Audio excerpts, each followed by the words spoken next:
ዛሬ የሚገኘው በአዲስ አበባ ሀገረ ስብከት በየካ አባዶ ጂ7 መብረቁ ቅዱስ ሚካኤል ቤተክርስቲያን ግቢና በጂ7 የጸበሉ ግቢ ውስጥ እገኛለሁኝ። አጠቃላይ ስለ ጸበሉ፣ ስለ ታምሩ፣ ስለ ገድሉና ስለ ቤተክርስቲያኑ የምናደርጋቸውን ቅኝቶች ቅድም ቪዲዮ ላይ እንደቀረስኩት አይታችሁታል። አሁን አጠቃላይ ስለ ጸበሉ ገድል፣ ስለ ታምራቱ የሚነግሩኝ አጠገቤ የዚህ የደብሩ አገልጋይ ያሉና እሳቸው ጠቅላላ አድርገው ያለው የሚሰጡን መረጃ እንከታተላቸው። ስሞትንና ስለዚህ ጸበል ያለውን አጠቃላይ ገድሉ፣ ታምራቱ እንደገና ደግሞ መብረቁ ቅዱስ ሚካኤል አጠቃላይ እየሰጠ ያለውን አገልግሎት ለምእመናን ምን አገልግሎት ምን ተደራሽነት እንደምትፈልጉ ጠቅላላ አድርገው ይነግሩኛል። እሺ፣ ስሜ ዲያቆኑ ብሸት እንግዳ እባላለሁ። በዚሁ በየካ አባዶ ጂ7 መብረቁ ቅዱስ ሚካኤል ቤተ ሳህል ጸበል ቤት ነው የምንገኘው። አሁን ውድ ኦርቶዶክሳውያን አሁን እዚህ የምንገኘው እንግዲህ ይሄ ገርል ቤት ነው። ከሌሊቱ 9 ሰዓት ተጀምሮ ስለሚመናን፣ ስለ ሀገር፣ ስለታመሙ ከዚህ ዓለም በህይወት ስላለፉ ስለ ሁሉም የሚጸለይ ነው። አሁን ይሄ እንደ ምሳሌ ብንወስድ የአባታችን የጻድቁ የአቡነ እጨጌ ዮሐንስ በደመና ላይ 500 ዘበን የጸለዩ የአባታችን የጻድቁ የአቡነ እጨጌ ዮሐንስ ገርል ነው። ይሄ ገርል ታዲያ መውለድ እምቢ ያላቸው ሀብት ያጡ ትዳር ያጡ መጥተው እዚህ ቦታ ላይ በመሰረቱ ቅዳሜ በሳምንት የገርል ማሳዘል ፕሮግራም አለ ማለት ነው። ይሄን አዝለው ሲሄዱ በዚህ ቦታ ላይ መጥተው እስካሁን ድረስ በማስታወሻ በአጀንዳ የሚለው በዚህ አጀንዳ የወለዱ 11 ሰዎች ደርሰዋል ማለት ነው። ከማህፀን ኢንፌክሽን፣ ከማህፀን ካንሰር፣ ከኤችአይቪ ከተለያየ በሽታ ከኤችአይቪ ወደ 15 ሰው፣ ከማህፀን ካንሰር 10 ሰው፣ ከማህፀን ኢንፌክሽን 16 ሰው፣ የተለያዩ ደግሞ በደም ግፊት በስኳርም ደግሞ እንደዚሁ በዚሁ ተመዝግቦ ለማስታወሻ ብቻ ሳይሆን ለኛም በዚህ ቦታ ላይ ታመው ሲመጡ ይሄንን አይተው ገና መጥተው ቦታው ላይ ሲሰግዱ ወዲያውኑ እንደተደረገላቸው አምነው ስለሚሄዱ በዚህ ለማስታወሻ ብቻ ሳይሆን ለምእመናንም የተደረገላቸው ከበሽታው የዳኑትም ከነ ስማቸው የዓለም ስማቸው አለ፣ ክርስትና ስማቸው አለ፣ የት አድራሻ እንዳሉ ከነ ስልክ ቁጥራቸው ጋርና የት አድራሻ እንዳላቸው ከነ አድራሻቸው በዚህ አጀንዳ መዝግበን አስቀምጠናል ማለት ነው። ይሄ እንግዲህ መውለድ እምቢ ላላቸው የሚያዙት ገርል ነው ማለት ነው። ይሄኛው ደግሞ ከቅዱሳን ገርል ከነ አቡነ ተክለ ሃይማኖት፣ ከነ አቡነ ገብረ መንፈስ ቅዱስ፣ ከነ አቡነ እጨጌ ከሌሎችም ቅዱሳን ጻድቃን ሰማዕታት ጋራ ተውጣቶ ዳዊትን አካቶ የያዘ ነው። መፍትሄ ስራይና ግርማ ሞገስ ይላል። የተለያዩ የቅዱሳን ገርል አካቶ ይዟል ማለት ነው። ይሄም እንደዛው እዚሁ ቦታ ላይ የሚጸለይ ነው። ስለ ሀገር ስለታመሙ ከዚህ ዓለም በህይወት ስጋ ለተለዩት ማለት ነው። ይሄኛው ደግሞ መፍትሄ ስራ ይባላል። መፍትሄ ስራይ በመፍዝዝ የተደረገባቸው ባልጋ ቁራኛ በደዌ ዳኛ በሰው እጅ የተደረገባቸው እዚህ ቦታ ላይ ስለነሱ መተው ስማቸው እየተጠራ ስም ዝርዝራቸው ይያዛል። በዚህ በጸሎታ በአስተቆታ ድንግል ማርያም ተፈውሳቸው እያልን የምንጸልይበት ነው። መፍትሄ ስራ ይባላል ይሄኛው ገርል ማለት ነው። አልጨረስም፣ በዛ እንዞራለን ብዙ ስለሆነ ማለት ነው። ይሄኛው መዝሙረ ዳዊት፣ ይሄ መዝሙረ ዳዊት ነው። እንግዲህ ዳዊት ብዙ ነገሮችን ታጣ በኋላ ለኔስ በእግዚአብሔር ደጅ መውደቅ ይሻለኛል ብሎ ወደ አምላኩ በመለመንና ወደ አምላኩ በማሳሰብ ለሱ ብቻ ዳዊት የደረሰው ድርሰት ነው። 50ው ሚስማክ ነው፣ 50ው ጸሎት ነው፣ 50ው ደግሞ አስማት አካቶ የያዘ ማለት ነው። ይሄኛው ደግሞ እንደዚሁ መጽሐፈ አርድእት ይባላል። ቅዱሳን ሐዋርያት ስለ ጌታችን መምጣት ስለ ጌታችን ዞሮ ማስተማሩ 33 ወር ከ3 ወር ከ5 ወር ተመላልሶ ያስተማረበትን የ12ቱ ሐዋርያት ያለበት ገርለ ሐዋርያት ይባላል። መጽሐፈ አርድእት ተብሎ እንደውም በላው ላይ ተሰይሟል። ይሄው ጌታችን መካከላችን ጌታችን መድኃኒታችን ኢየሱስ ክርስቶስ በመካከላቸው ሆኖ እናንተ ሄዳችሁ አሕዛብን ሁሉ አስተምሩ፣ ስታስተምሩ ባይቀበሏችሁ እናንተ እሺ ብላችሁ የእግራችሁን ትቢያ አራግፋችሁ ውጡ ባለው መሰረት የቅዱሳን ሐዋርያት መጽሐፍ ነው። ይሄ መጽሐፈ አርድእት ይባላል ማለት ነው። እጅ የተሳለ ነው።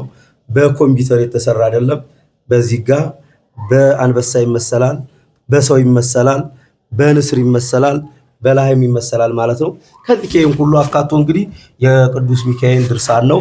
ከዛ ደግሞ እንደገና አያይዞ ደግሞ የእናታችን የቅድስት ኪዳነ ምህረት የሰባቱ ሊቃነ መላእክት ድርሳን አካቶ የሰባቱ ቀናት ውዳሴ ማርያምና የያዘ ነው። ይሄ ድርሳነ ሚካኤል ይባላል። በዚህ ታዲያ እንግዲህ ይሄን ቤተክርስቲያን ይሄ የጸበል ቤት ነው። በስሙ አንድ ሰው ነው ያሰራው። ይሄን አሰርቶ ሲጨርስ በስሜ በዚህ እንደው ስሜ በዚህ ቢመዘገብልኝ ሲል እንኳን ይሄን ሰርተ ሌላም ለዚህ ቤተክርስቲያን መገልገያ ቢያመጡ ጧፍ ቀርቶ ሌላ ሐሳባቸው እንዲፈጸምላቸው ታመጡ በዚህ ይመዘገባል ብለን በእንደዚህ አይነት እንግዲህ በዚህ ቤተክርስቲያን መርዳት የምትፈልጉ በእንደዚህ አይነት መልክ እየመዘገብን እናስቀምጣለን ማለት ነው። ይሄ እንግዲህ የመጀመሪያ ከላይ ኪዳነ ማርያም ይባላል። ቤተክርስቲያኗ ቆርቆሮ በቆርቆሮ በነበረች ሰዓት ወይንም ደግሞ ተመስርታ በነበረች ሰዓት 15 ቆርቆሮ በነበረችበት ሰዓት ትልቅ ድንኳን አብርሃም 500 ዘመን በድንኳን እንደኖረ ቅዱስ ሚካኤል ደግሞ ያንተ ታሪክ ያንተ የቦታ ታሪክ እስከሚቀየር ድረስ ይሄን ድንኳን ስለት አስገባለው አስገብቶ ይሄው ስሙ በዚህ ገር ላይ እንዲታሰብ የሱ ብቻ ሳይሆን የሚስቱም የልጆቹም ለምሳሌ የሱ ኪዳነ ማርያም ነው። የሚስቱ ወለተ ሥላሴ የልጁ ወለተ ዮሐንስ የሕፃኑ ልጅ ደግሞ አስበ ሰማዕት ብለን በእንደዚህ አይነት ነው መዝግበን የምንይዘው ማለት ነው። እንግዲህ በዚህ ቦታ ላይ መታችሁ ቦታውን በዚህ በሚዲያ ብቻ በማየት ብቻ ሳይሆን በቦታው ላይ መታችሁ ምን አይነት ታሪክ እንዳለው ምን አይነት ገቢረ ተአምር እንደሚደረግ በቦታው መታችሁ እንድታዩ በገናናው መልአክ በቅዱስ ሚካኤል ስም ጥሪያችንን እናስተላልፋለን ማለት ነው። ስትመጡ በዛ ቦታ የቅባ ቅዱስ መርሃ ግብር አለ። ወር በገባ ከ1 እስከ 7 ምህል ላይ ይደረሳል። የሰባቱ ቀን ውዳሴ ማርያም አይታጎልም። መልከ ማርያም መልከ ኢየሱስ በቦታው የሱ ጽላት ደግሞ ስላለ መልከ ሚካኤልም አይታጎልም። በዛ ቦታ ላይ መታችሁ የምህላውም ተካፋይ እንድትሆኑ ጥሪያችንን እናስተላልፋለን። በቤተ ክርስቲያኑ ላይ ምናልባት የምትፈልጉት የመሰረት ድንጋይ የካቲት አካባቢ አባታችን መጥተው እንደጣሉ አይቻለውና እዛ አካባቢ ላይ የምትፈልጉት ድጋፍ ለምእመናን የምታስተላልፉ መልእክት ካለ ተጨመረ። መሰረተ ድንጋዩ በብፁዕ ወቅዱስ አቡነ ሕርያቆስ መሰረተ ድንጋዩ ተጥሏል። የጣልነው የካቲት 12 ቀን ነው።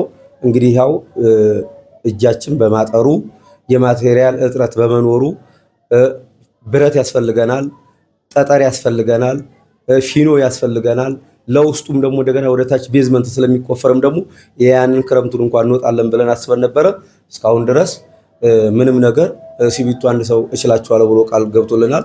እስካሁን ድረስ ምንድነው ያልተጀመረው እያለ እሱ ሁልጊዜ ይደውልናል። ሌላው ማቴሪያል ግን ምንም ነገር እስካሁን ድረስ የቀረበልን ነገር የለም። መታችሁ ቦታው ተቆፍሯል፣ መሰረተ ድንጋዩም ተጥሏል። ቦታውን በማየት ብቻ ብታዩት እና ብታምኑ ይሻላል ነው የምለው እኔ በዚህ በሚዲያ ከምናገር ማለት ነው። ቤተሳይ በጸበል ቤቱ ማለት ነው። በዚህ ደግሞ ጭራሽ ከጸበሉ የበለጠ ደግሞ በጸበሉ ስለሚቀቀል ብዙ ሰዎች ከካንሰር ከኤችአይቪ ከማህፀን ካንሰር ይሄ ንፍሮ በኋላ አሁን ከአገልግሎቱ ካለቀ በኋላ 46ቱን ገል እንዳሳየናችሁ እሱ ካለቀ በኋላ ይሄኛው በጭልፋ እየተዘገነ ንፍሮን ደግሞ በመጠጫ ይሄን ጠጥተው አይደለም እዚህ ብቻ ሳይሆን ውጭ ሀገር ሄዶ ከካንሰር ያዳነበት ይሄ ንፍሮ ውሃ ነው ማለት ነው። ተአምር ነው። ተመልካቾች እንግዲህ እስካሁን ያያችሁት ተአምር በሙሉ በእውነት ምስክርነት የተሰጠበት የዳኑበት ምስክር የሰጡበት ነውና ከዚህ ድንቅ የሆነ ስፍራ ማንም ሰው እንዳይቀር በቅዱስ ሚካኤል ስም እኛም ጥሪያችንን እናስተላልፋለን። እናታችን የሚሉት መልእክት አለ። እናታችን እንግዲህ ጥሩ ነው። እንግዲህ እኔማ ምን ሆነም አልችልበትም። ቻልኩትን እንግዲህ በጣም ይሄንን እያያችሁ ተፈወሱ እና ተፈወሱ እንላለን። ጥሩ ቤተክርስቲያን ማነው ስሙ መብረቁ ቅዱስ ሚካኤል ነው እና ተፈወሳላችሁ እንላለን። እሺ አመሰግናለሁ እናቴ። እሺ ሌላም እንጎበኛለን ተመልካቾች። እስኪ ና እንደ ካሜራ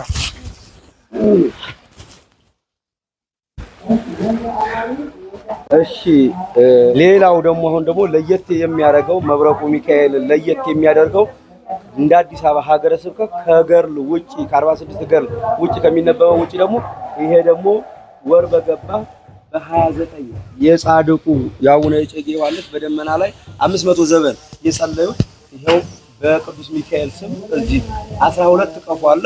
ከዚህ ተቆርጦ በራሱ በጸበሉ ተበጥብጦ እዚህ ለምእመናኑ ድህነት እንደ ጸበሉ እየሰጠ ይገኛል። ከነቀቡ ነው ማሳያችሁ ማለት ነው። በጣም ድንቅ ነው። ይሄንን ያላየ ሰው እውነት ተሸውዶ ማለት ይቻላል። መዳንም ነው ጉብኝቱም ታምሩም ታሪኩም ለየት ያለ ነው።